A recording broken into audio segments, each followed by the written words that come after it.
Math learning ক্লাসের পক্ষ থেকে সবাইকে স্বাগত। ম্যাথমেটিক্স 2 এর আজকের ভিডিওতে আমরা আলোচনা করব 2022 সালের যে পরিপূরক পরীক্ষা সেকেন্ড সেমিস্টারের সেই পরিপূরক পরীক্ষার অতি সংক্ষিপ্ত কোশ্চেন 1 থেকে 10 কিভাবে আমরা খুব সহজে শিখতে পারি বা পরীক্ষায় আনসার করতে পারি সেটা শিখব।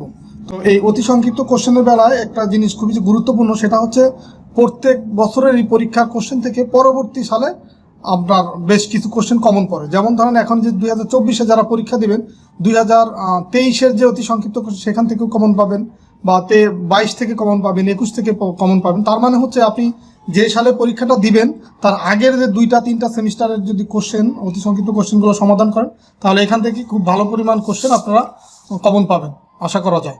তো এখন আমরা প্রথম যে ম্যাথটা দেখেন, যে 1 নম্বর ম্যাথ, এটা হচ্ছে আংশিক ভগ্নাংশ থেকে এই ম্যাথটা আসছে। যে দেওয়া আছে হচ্ছে, লিখে আমি ম্যাথটা, যে 2x - 1 বাই হচ্ছে x square bracket x square minus হচ্ছে 4। তো এটা হচ্ছে আংশিক ভগ্নাংশের একটা ম্যাথ। তো এটাকে আংশিক ভগ্নাংশ রূপে প্রকাশ করতে হবে। তো সেটার জন্য প্রথমে এই যে নিচে যে x স্কোয়ার মাইনাস 4 আছে এটাকে একটু ভেঙে নিতে হবে। তো সেই জন্য প্রথমে আমি একটা সমান সমান চিহ্ন দিব,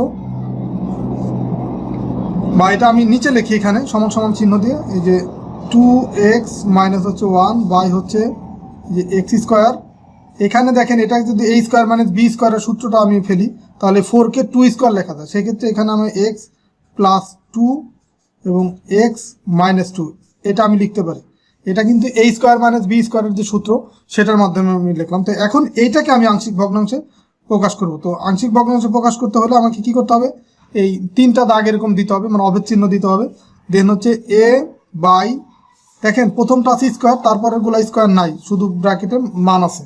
তো আমি এই স্কোয়ার থাকার কারণে এটাকে একবার হচ্ছে x লিখব, দেন প্লাস হচ্ছে এই যে b বাই x স্কোয়ার দিব, প্লাস হচ্ছে c by x plus 2 plus হচ্ছে d বাই x মাইনাস 2। তো এইখানে দেখেন এই যে এক্স স্কোয়ার থাকার কারণে কিন্তু এটা নিয়মটা আমরা জানি, যে আমরা যে 5 ভাবে যে আংশিক ভগ্নাংশে প্রকাশ করতে পারি তার ভিতরে কিন্তু এটা একটা নিয়ম, যে এই যে স্কোয়ার থাকার কারণে একবার স্কোয়ার ছাড়া হবে, দেন আবার স্কোয়ার দিয়ে হবে। আর এগুলো যেহেতু সাধারণ, এর ভিতরে কোনো ভিতরে বাইরে কোথাও স্কোয়ার নেই, দেখেন ডাইরেক্ট পরবর্তী যে ধ্রুবক সি বাই এটা বা ডি বাই এটা এভাবে হবে। তো এটাই কিন্তু অ্যান্সার। তো এই যে ম্যাথগুলো আমি করতেছি, এই প্রথম চ্যাপ্টার এটা ম্যাথ। তো আমার এই ম্যাথমেটিক্স 2 এর প্রথম অধ্যায় থেকে একদম 15তম অধ্যায় পর্যন্ত সবগুলো ভিডিওই কিন্তু আমার ইউটিউব চ্যানেলে প্লেলিস্ট আকারে সাজানো আছে। তো আপনারা ওইখান থেকে আরও বিস্তারিত দেখে আসতে পারেন। তা অতি সংক্ষিপ্ত কোশ্চেন, এগুলো কিন্তু খুবই সহজ। তো এখন 2 নম্বর যে ম্যাথ, দেখেন 2 নম্বর ম্যাথটা আমরা দেখবো, যে 2 নম্বর ম্যাথ হচ্ছে EX ধারাটি লেখো। তো 2 নম্বর ম্যাথটা এটা 22-এর অতি সংক্ষিপ্ত কোশ্চেনে আসছে, বোর্ড পরীক্ষায় 23-এও আসছে, আবার পরিপূরক পরীক্ষায় আসছে। তার মানে এটা খুবই গুরুত্বপূর্ণ একটা ম্যাথ বা খুবই ইম্পর্টেন্ট একটা ম্যাথ। যে EX এটা হচ্ছে জাস্ট একটা সূত্র, 1 plus x by factorial 1 plus হচ্ছে x স্কোয়ার বাই হচ্ছে ফ্যাক্টোরিয়াল 2 প্লাস হচ্ছে x কিউব বাই হচ্ছে ফ্যাক্টোরিয়াল 3, এইভাবে যেতেই থাকবে। তো আমরা নর্মালি এই 3টা মান দেখালেই হবে, প্লাস এরকম। এখন 8তম পদে কি হবে, x পাওয়ার হবে r। এখানে দেখেন পাওয়ার যত ফ্যাক্টোরিয়াল তত হচ্ছে, তার মানে নিচে ফ্যাক্টোরিয়াল হবে r, প্লাস এইভাবে করে ইনফিনিটি পর্যন্ত, মানে অসীম পর্যন্ত এরকম যেতেই থাকবে। তো 3 নম্বর যে ম্যাথ, 3 নম্বর ম্যাথটা খেয়াল করেন, এখানে দেওয়া আছে কি a প্লাস x পাওয়ার আছে 21, এর ভিত্তিতে সাধারণ পদটি নির্ণয় করতে বলছে। তো এখন 3 নম্বর ম্যাথের ক্ষেত্রে যে সাধারণ পদ, তো সাধারণ পদ মানে হচ্ছে r প্লাস 1তম পদ। তো আমরা এই যে a প্লাস x পাওয়ার হচ্ছে কত আছে 21, এত এর এখানে দেখেন ম্যাথে বলছে কি বিস্তৃতি সাধারণ পদ বের করতে বলছে। আমরা এখানে লিখবো যে এত এর সাধারণ পদ, সাধারণ ব্র্যাকেটে দিব এখানে r প্লাস 1 সাধারণ পদ। তো r প্লাস 1তম সূত্র হচ্ছে এই যে পাওয়ার যেটা থাকবে সেটা যাবে উপরে 21 c, এখানে হবে r। এরপরে দেখেন a প্লাস x, এর প্রথম যেটা আছে মানে a হবে প্রথম যে পদ, সেটা পাওয়ার হচ্ছে 21 মাইনাস হচ্ছে r। দেন হচ্ছে দ্বিতীয় যে পদ সেটা কত x, তো x পাওয়ার হবে r। এটাই হচ্ছে আনসার। খুবই সহজ, এগুলো আপনারা একটু প্র্যাকটিস করলে খুব সহজে কিন্তু এই অতি সংক্ষিপ্ত যে 10টা কোশ্চেন আনসার করে আপনারা 20 মার্ক পেতে পারেন। এখন দেখেন এই 4 নম্বর যে ম্যাথ, এটাও 22-এ আসছে, 23-এও আসছে। তো এটাও অনেক ইম্পর্টেন্ট ম্যাথ। তো আমরা এটা লিখি যে limit x tends to a, x পাওয়ার হচ্ছে n মাইনাস হচ্ছে a পাওয়ার n, y হচ্ছে x মাইনাস হচ্ছে a। তো এটা হচ্ছে ডিরেক্ট একটা সূত্র, এটা ইকুয়াল আমরা লিখতে পারি পাওয়ার যেটা আছে সে পাওয়ারটা নেমে আসবে n a n minus 1, direct হচ্ছে এটাই হচ্ছে অ্যান্সার। তো এখন 5 নম্বর যে ম্যাথ, স্পর্শক y অক্ষের উপর লম্ব হলে dy বাই dx কত হবে। এটা কিন্তু হচ্ছে অষ্টম অধ্যায়ের যে ম্যাথ, dy বাই dx এর জ্যামিতিক ব্যাখ্যা। এইখানে দেখেন এই dy বাই dx হচ্ছে y অক্ষের উপরে লম্ব। তো এইখানে জাস্ট দুইটা নিয়ম ছিল, একটা হচ্ছে x অক্ষের সমান্তরাল হলে 0 হবে যদি সমান্তরাল হয়, আর y অক্ষের সমান্তরাল হলে ইনফিনিটি হবে। তো x অক্ষের সমান্তরাল মানে এটা হচ্ছে আবার y অক্ষের উপরে লম্ব, x অক্ষের সমান্তরাল মানে হচ্ছে y অক্ষের লম্ব। শর্টকাট আমি লিখে দিলাম। তো এই দুইটা মনে রাখলে কিন্তু আপনারা সহজে এটা আনসার করতে পারবেন যে x অক্ষের সমান্তরাল হলো 0, y অক্ষের সমান্তরাল হলো ইনফিনিটি। আর যেহেতু x অক্ষের সমান্তরাল তো সেটা হবে অবশ্যই y অক্ষের উপরে লম্ব হবে। তো এখানে বলছে যে স্পর্শক y অক্ষের উপরে লম্ব, তার মানে dy বাই dx কত হবে, 0 হবে। তো 5 নম্বর y অক্ষের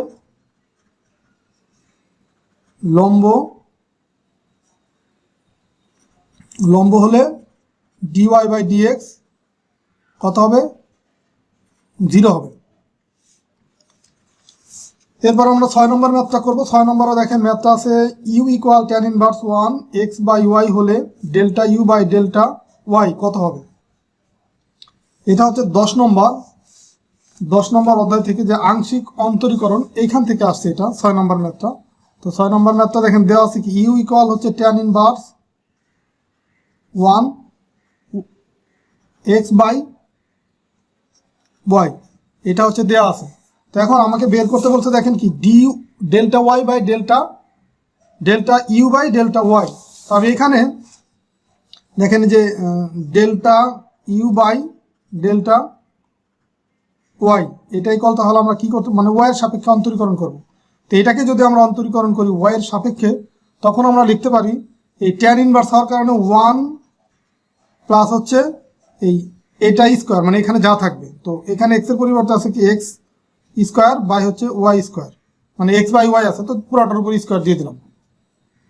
তো যেহেতু tan ইনভার্সের পরে x এর পরিবর্তে এই x বাই y আছে, তো এটাকে আবার অন্তরীকরণ করতে হবে। তার মানে এখানে লিখতে হবে ডেল্টা বাই ডেল্টা y, এখানে ধরেন এটা কিছু হবে না, এখানে হবে x বাই y।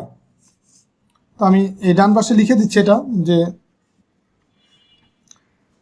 এই নিচেরটাকে যদি আমরা লসাগু করি y স্কোয়ার, তো এখানে হবে y স্কোয়ার প্লাস হচ্ছে x স্কোয়ার আর উপর হচ্ছে 1, আর x বাই y এটাকে যদি আমরা অন্তরীকরণ করি, আমরা দেখেন একটা সূত্র জানি d বাই dx uv, এর সূত্র আমরা কিন্তু জানি d বাই dx uv, এই সূত্রটা কিন্তু আমরা জানি। এটা সূত্র জানি কি যে নিচে থাকবে v স্কোয়ার, এখানে হবে v d by dx u minus হচ্ছে এখন u বাইরে থাকবে d বাই dx v।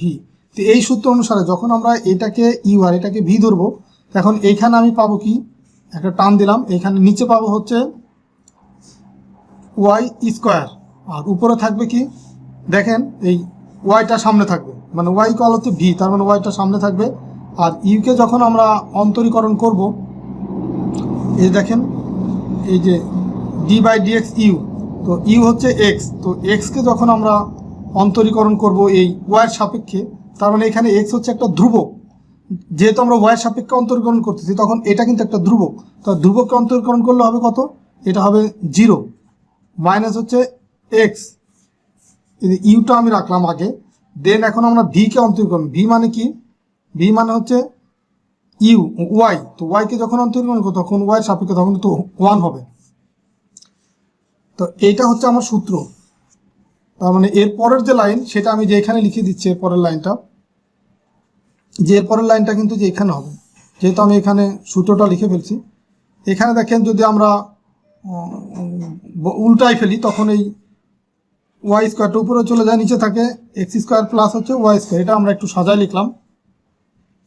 আর এইখানে দেখেন এটা তো 0 দিয়ে ওয়াইকে গুণ করলে 0ই হয়ে যায়, আর বাকি এটা হচ্ছে এক্সকে যদি 1 দিয়ে গুণ করি এক্স বাই হচ্ছে ওয়াই স্কোয়ার থাকবে। তো এইটা আর এটা কাটাকাটি যাবে। আর দেখেন এইখানে কিন্তু একটা মাইনাস থাকবে, যে মাইনাসটা থেকে যাবে, এই যে মাইনাসটা থেকে যাবে। তো এখন এই যে এই মাইনাসটা আমি সামনে নিয়ে আসলাম, মাইনাসটা যদি সামনে নিয়ে আসি তখন এক্স বাই হচ্ছে এক্স স্কোয়ার প্লাস হচ্ছে ওয়াই স্কোয়ার, এটাই হচ্ছে এই 6 নম্বর ম্যাথের অ্যান্সার। এটা জাস্ট আপনাকে যে সূত্রটা লিখে একটু বুঝালাম, এই কারণে কিন্তু একটু বড় হলো, তাছাড়া কিন্তু ম্যাথটা বড় না, খুবই ছোট, মাত্র 2 লাইন বা 3 লাইন হয়ে যায়। তো এখন আমরা দেখেন যে 7 নম্বর ম্যাথটা করবো। তো 7 নম্বর আশা করি এখন না করলেও আপনারা পারবেন, কারণ এটা হচ্ছে ডিরেক্ট একটা সূত্র। যে 7 নম্বরটা কি ছিল, যে d by dx u by v, এটা হচ্ছে ডিরেক্ট একটা সূত্র। সূত্রটা কি, এরকম বড় একটা টান দিব, নিচে দিব হচ্ছে আমরা ভি স্কোয়ার দিলাম, আর উপরে থাকবে কি, উপরে থাকবে হচ্ছে এই ভিটা আগে থাকবে ডি বাই ডিএক্স ইউ, মানে ইউকে অন্তরীকরণ করবো, এখানে হবে মাইনাস দিয়ে এখন আবার ইউকে আমরা সামনে রাখবো, ডি বাই ডিএক্স, এখন হচ্ছে ভিকে আমরা অন্তরীকরণ করবো। তো এটা হচ্ছে ডিরেক্ট একটা সূত্র। তো আশা করি আপনারা এই টাইপের কিছু সূত্র মুখস্থ করলে খুব সহজেই অতি সংক্ষিপ্ত কোশ্চেন হিসেবে যে সূত্রগুলো আসে সেগুলো আনসার করতে পারবো। অতি সংক্ষিপ্ত কোশ্চেন হিসেবে কিন্তু প্রত্যেকবারই কিছু না কিছু সূত্র থাকে। তো এটা গেল 7 নম্বর। এখন 8 নম্বর যেটা, এটা অনেকবার আসছে, এটা 22-এ আসছে, 23-এ আসছে, মানে 22-এর যে নর্মাল বোর্ড পরীক্ষা সেখানে আসছে, 23-এর নর্মাল বোর্ড পরীক্ষা আছে, এবং দেখেন 22-এর পরিপূরক পরীক্ষায় আসছে, তার মানে এটা ইম্পর্টেন্ট। তো ওয়াই ইকুয়াল দেওয়া আছে ই এক্স, তো এটা হচ্ছে পর্যায়ক্রমিক অন্তরীকরণ থেকে। এখন যদি আমরা ওয়াই 1 করি, মানে এটাকে একবার অন্তরীকরণ করি, তো ইএক্সকে অন্তরীকরণ করলে ইএক্সই পাবো। আবার তারপরের বার যদি অন্তরীকরণ করি, এই যে 1-এর অর্থ কি, একবার অন্তরীকরণ করা, 2-র অর্থ হচ্ছে 2বার অন্তরীকরণ করা।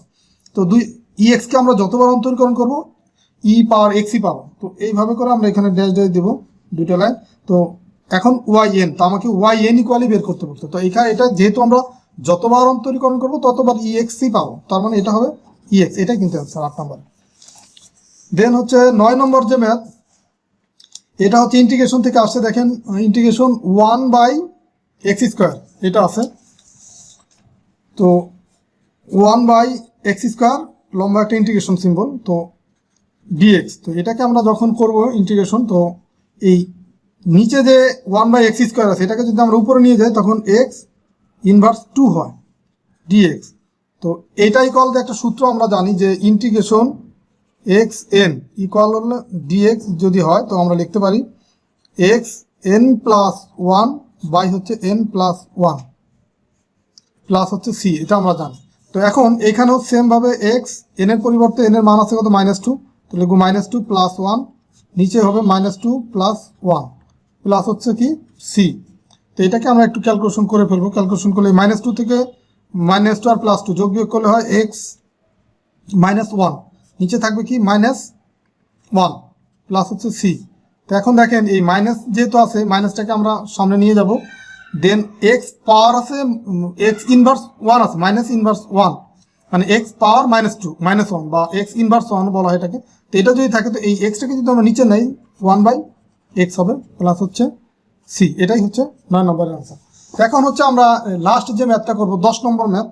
এটা হচ্ছে 22-এ আসছে, 23-এ আসছে, 22-এর পরিপূরক পরীক্ষায় আসছে। দেখেন এই যে 4i vector minus 3j vector plus 5k vector দিক কোসাইন নির্ণয় করো। তো এটা যদি আমরা দিক কোসাইন বের করতে চাই, যে 4i ভেক্টর তারপর হচ্ছে কি -3j ভেক্টর প্লাস হচ্ছে 5k ভেক্টর। তো এত দিক কোসাইন বের করতে হলে এই i j k ভেক্টরের যে মান সহগ আছে, সেই সহগগুলোর স্কোয়ার করতে হবে প্রত্যেকবার, যেমন 4²। এখন এখানে মাইনাস ভিতরে থাকলেও কিন্তু আমাকে প্লাস সিম্বল দিতে হবে, তো প্লাস দিলাম। এখন মাইনাস যেহেতু -3 আছে, এখন হবে -3, এখানে হবে মানে মাইনাস সহ স্কোয়ার হবে। আর এইখানে নর্মালি প্লাসই থাকবে, আর কোনোটা যদি প্লাস মাইনাস থাকে সেই মাইনাসটা সহ স্কোয়ার হবে। যেমন এখানে প্লাস আছে, তো প্লাস দেওয়ার দরকারে ডাইরেক্ট স্কোয়ার দিলে হবে। আর যদি এখানে +5 এর পরিবর্তে -5 থাকতো, তখন এখানে -5² হতো, দেন হচ্ছে রুট হবে। তো এখন এই 4 স্কোয়ার করলে পাবো 16, প্লাস -3 স্কোয়ার করলে মাইনাস মাইনাস প্লাস হয়ে যায়, 3 স্কোয়ার করলে 9, 5 এর স্কোয়ার করলে হচ্ছে 25। তো এখন এই 16 আর 9 হচ্ছে 25, 25 আর 25 কত হয় 50। তো 50কে আমরা একটু ভাঙতে পারি এইভাবে, যে 2 ইন্টু হচ্ছে 25 রুট। তো এখন 25কে আবার লেখা যায় 5 স্কোয়ার, মানে 5 স্কোয়ারই তো হচ্ছে 25, তো এটাই করে তো 25, তার মানে 25 কিন্তু 5 স্কোয়ার লিখি, সেই 5 স্কোয়ারের স্কোয়ার আর রুট এটা কাটাকাটি যায়, তার মানে এখানে থাকে 5 আর এই 2-র উপরে রুটটা থেকে যায়। তো এটাই হচ্ছে অ্যান্সার। তো দেখেন এই ম্যাথগুলো খুবই সহজ। তো আশা করি আমি যে ভিডিওগুলো আপনাদের জন্য তৈরি করতেছি অতি সংক্ষিপ্ত কোশ্চেনের সমাধান, তো এগুলো দেখার মাধ্যমে আপনাদের পরীক্ষায় যে ভালো করতে পারবেন বা এগুলো অ্যান্সার করতে পারবেন সেই কনফিডেন্স তৈরি হচ্ছে, বা ছোটোখাটো যদি ভুল ত্রুটি থেকে থাকে বা ছোটোখাটো সমস্যা থেকে থাকে সেগুলো আশা করি এই ভিডিও দেখার মাধ্যমে আপনাদের সমাধান হয়ে যাচ্ছে। তারপরেও ভিডিওগুলো দেখার পর আপনাদের একটা মতামত জানাবেন যে এগুলো আপনাদের জন্য কতটুকু উপকার হচ্ছে। আর যারা নতুন ভিউয়ার আছেন তারা চ্যানেলটা সাবস্ক্রাইব করে রাখতে পারেন, যেন এই টাইপের ম্যাথ আরও যখন আমি আপলোড করবো আপনার সাথে সাথে পেয়ে যান বা এই টাইপের ম্যাথ আপনারা শিখতে পারেন। তো ঠিক আছে, সবাই ভালো থাকবেন, সুস্থ থাকবেন। আর এই যে ম্যাথটা করে দিলাম এই 2022-এর পরিপূরক পরীক্ষা, এই কোশ্চেন আর এই সমাধান যা করলাম এটা আমার ম্যাথ লার্নিং ক্লাস নামে যে গ্রুপ বা পেজ আছে সেখানে আমি এই দুটো ছবি তুলে দিয়ে দেবো, তখন আপনারা এটা ওইখান থেকে ডাউনলোড করে আরও আপনারা বিস্তারিতভাবে দেখতে পাবেন। তো ঠিক আছে, সবাই ভালো থাকবেন, আল্লাহ হাফেজ।